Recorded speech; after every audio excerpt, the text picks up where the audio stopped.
है बच्चों, आप सब कैसे हैं? आज भी मैं आपके लिए एक नई कहानी लेकर आई हूँ। क्या आप सब कहानी सुनने के लिए इच्छुक हैं? ठीक है, सुनिए। आज हम देखने जा रहे हैं कैसे एक छोटा लड़का हमेशा तैयार था। लिवरपूल नामक एक समुद्र का किनारे था।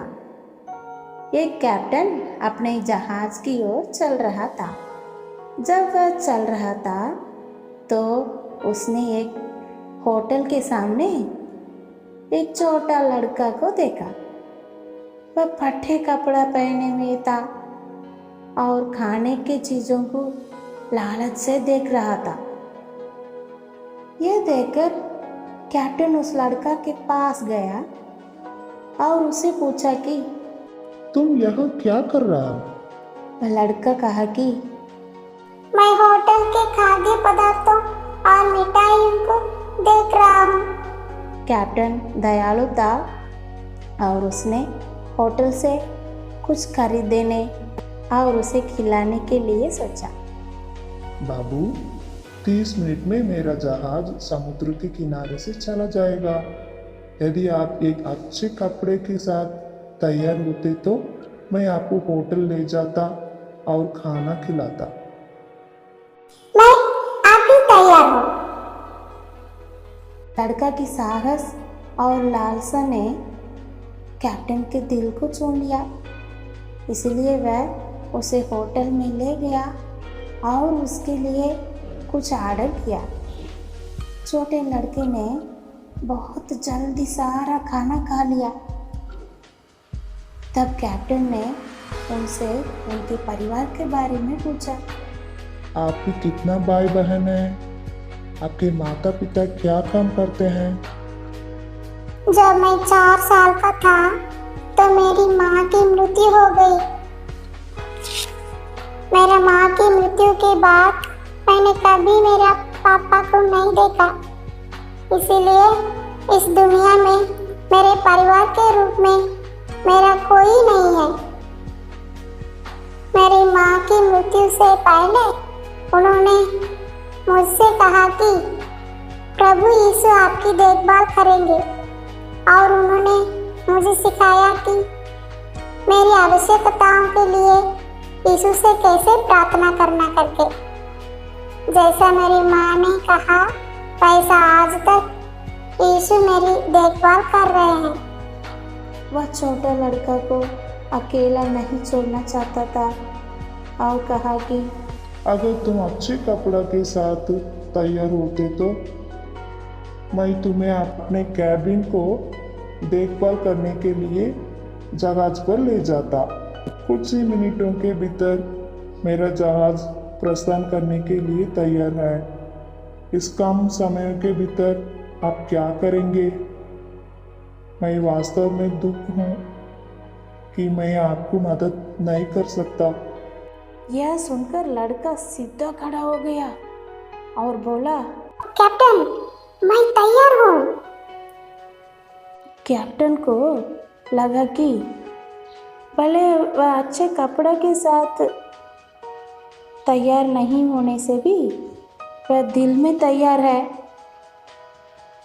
तो वह लड़कों को अपने जहाज में ले गया और कहा कि आज से तुम मेरे कैबिन को देखभाल करेगा, ठीक?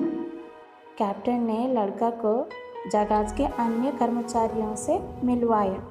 जहाज के अन्य कर्मचारियों वह छोटा लड़का को तैयार करके प्यार से बुलाने लगे।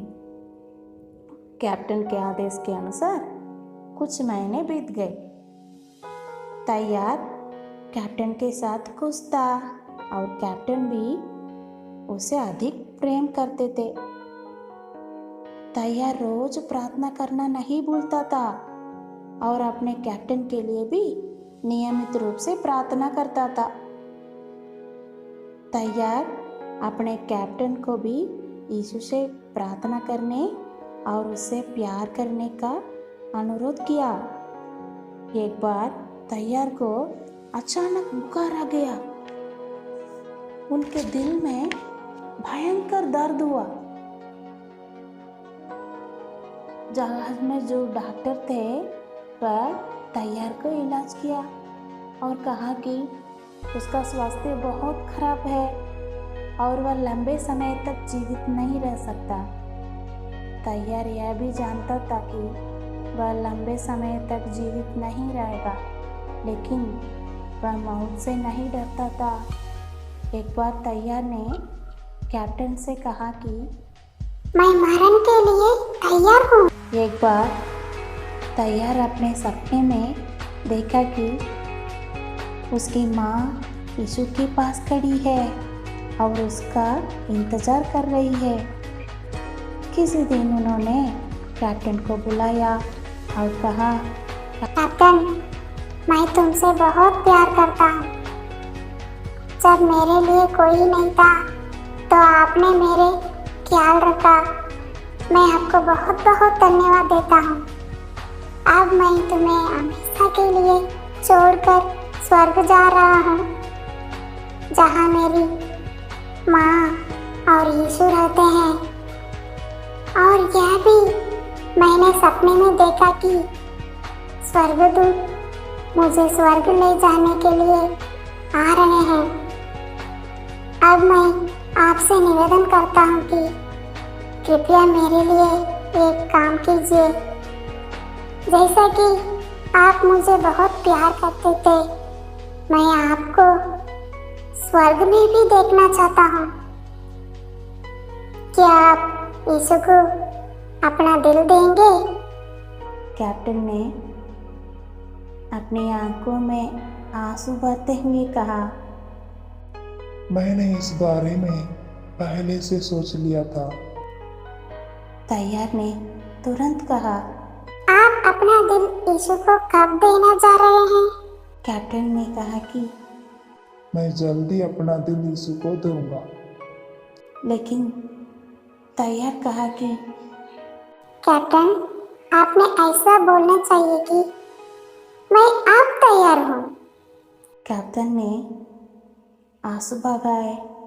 उसने यीशु को अपना दिल दिया और उसका दिल में शांति भर गया। कुछ समय बाद कर्मचारियों ने देखा कि कैप्टन ने तैयार का खटिया के पास घुटने टेककर था और तैयार ने कैप्टन का हाथ पकड़कर था और तैयार का मृत्यु हो गया था। तैयार कैप्टन को यीशु के प्यार की ओर ले आया। कुछ दिनों के बाद कैप्टन अपनी नौकरी छोड़ दी और यीशु की सेवा करने लगा। हाँ बच्चों, पवित्र बाइबल में आमोस उसका 4 अध्याय 12 वचन में लिखा गया है, अपने परमेश्वर के सामने आने के लिए तैयार हो जा। कहाँ बोलिए? अपने परमेश्वर के सामने आने के लिए तैयार हो जा। हाँ बच्चों, आइए हम भी हमेशा वह छोटा लड़का के जैसे तैयार रहेंगे और मसीह यीशु के आशीष पाएंगे। ठीक है, और एक नई कहानी के साथ फिर मैं आपसे मिलती हूँ। Till then, bye bye, thank you.